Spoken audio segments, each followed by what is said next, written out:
So we have flavor notes of stone fruit, milk chocolate, and salted caramel. Very versatile coffee, and it's a medium light because Indian coffee is generally low to medium in acidity. So it really, the flavors really shine through. I mean, that salted caramel is still in there. I mean, that is interesting.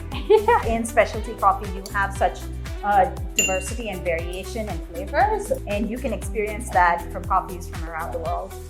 All right, hello, welcome. Today we have a really special coffee from Tanya of Kaveri, and we wanted to talk about that and taste it, but this is another one of this fun Bay Area micro roaster collaboration that we're doing, and this is a roastery that we've been working with for a bit of time, and I think what's really interesting is this might be one of the first times you have tasted Indian coffee, especially Indian coffee of this caliber. But without further ado, I'd like for us to introduce Tanya. Thank you, Brian.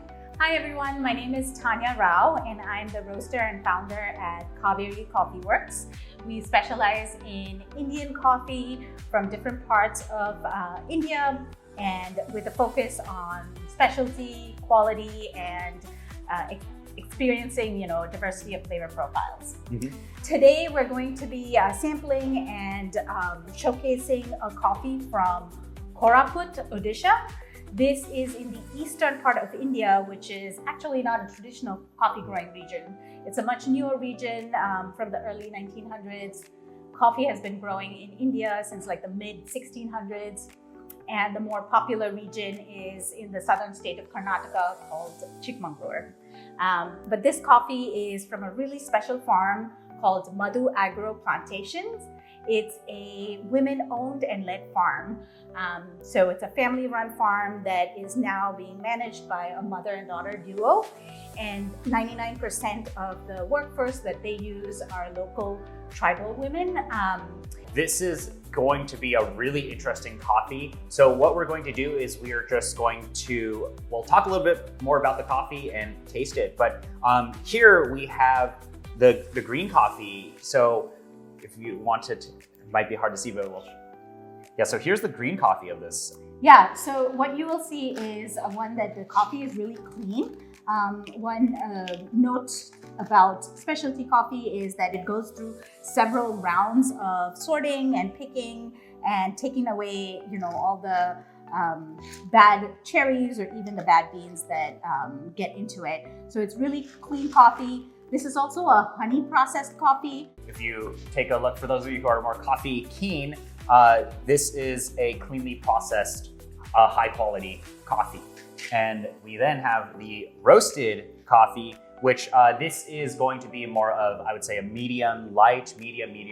So there are going to be some interesting characteristics of the coffee. So we have flavor notes of stone fruit, milk chocolate, and salted caramel. So we have already ground some of this coffee up here, and we'll give it a little bit of a smell here. Wow. Salted caramel. I mean, that is such a specific flavor note, yes. And that's, oh, wow. Yeah, that's in here. At the back after that is what I would classify as Indian coffee terroir and that sort of flavor profile, which on the dry aromatic here is there's a nice earthiness to it, and you can already smell that there is a bolder flavor profile in here. However, because you're roasting it lighter, that's probably going to be more of a milk chocolate, Yeah. So, but salted caramel is something that is really interesting to smell in coffee. Right, yeah, and it shines through in the dry aroma and also in the taste. The farm that the coffee comes from, they intercrop coffee plants with other fruit trees and spices. So a lot of those flavor profiles also come into the coffees through the soil. So we're trying to, because of the honey process, we'll taste a little bit more of the fruity flavors than the chocolatey ones. Oh, wow. That is fun.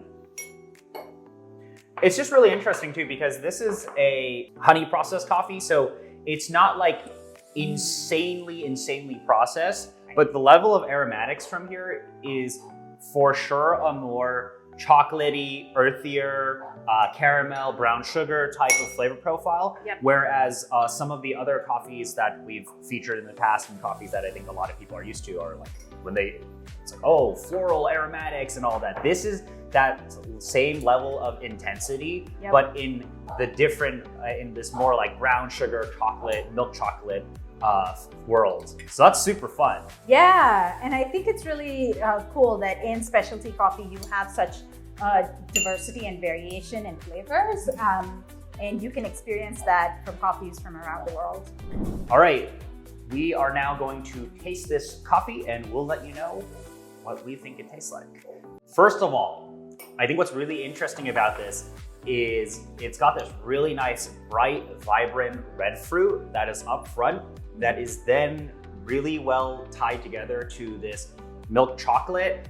And that milk chocolate has that salted caramel effect in it. Yay. It's really interesting. It's on the finish, and it's almost like, yeah, like you said, when you first slurp, you get more of the fruity flavors, and then it kind of like settles into those chocolate notes. Yeah, and this is a really interesting coffee because if you've never tasted Indian coffee before, a lot of what you're experiencing, I think, in the aftertaste at the back is what Indian coffee tastes like. There's this really nice earthiness to it, really nice chocolate notes. There could also be perceived maybe a little bit of like zinginess from like spiciness in there, but it is this nice, bolder finish that just on your palate that then kind of finishes sweet. Like it's still on my palate, on my tongue right now.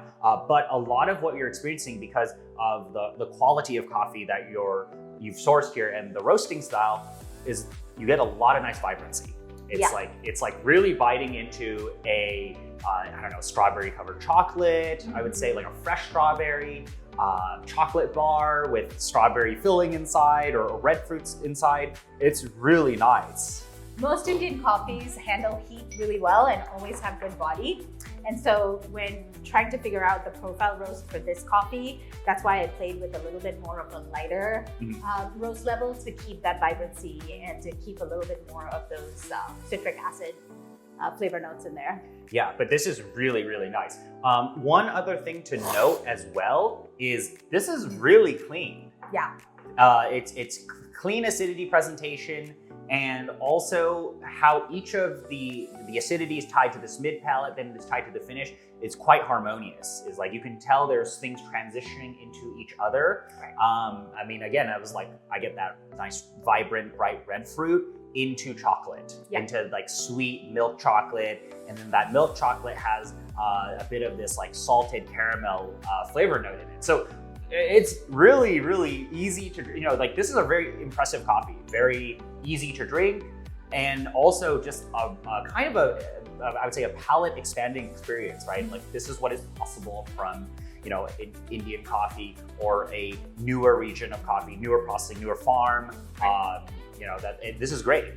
And I think with the X Bloom, you can play around with the different settings to bring out different nuances of this coffee. Like I think it'll be easy to dial it in to a more like easy, enjoyable flavor note, but you can also fine tune it. Yeah, I mean, already tasting this right now, I mean, honestly, I think this coffee would be super interesting as espresso. Oh, absolutely. Like this would be really, really interesting as that. But on pour over, for sure, how you brew this coffee, you can push out more acidity, more chocolate, more balance or sweetness in this. But what I think is interesting here is that this is a coffee of a caliber that you can push in so many different directions, right? And once this coffee is cooling down, like we're letting it brew, we're letting it sit here in this cupping bowl. I'm not tasting anything falling apart. I'm tasting, this acidity that's becoming even more structured. The chocolate in this has become a little bit sweeter, right? And this is a really great coffee. Yeah. Wow. This is their first foray into the US market. I'm pretty much like the only one that brought it in. So I haven't visited their farm yet, but they even have a washed coffee that's really nice. I think it's also really enjoyable no matter what time of day you drink it. It's a great like morning cup, but also a nice, afternoon pick me up. It's got those flavor nuances, but without being overpowering or quote unquote boring. Yeah, like there is a level of expressiveness in this coffee, and it does have some of those like comforting flavor notes in it. And you can brew this coffee in so many different ways and push it in different directions. Right. But yeah, this is a coffee that we wanted to feature, Madhu Agro Honey, roasted by Tanya of Kaveri Coffee Works. If you guys have any questions on this coffee, let us know. But otherwise, thank you so much for spending the time to watch this video. I'm really excited to be getting this coffee out to you all. And thank you, Tanya. Thank you, Brian. Thank you, Xbloom. Okay, all right, bye.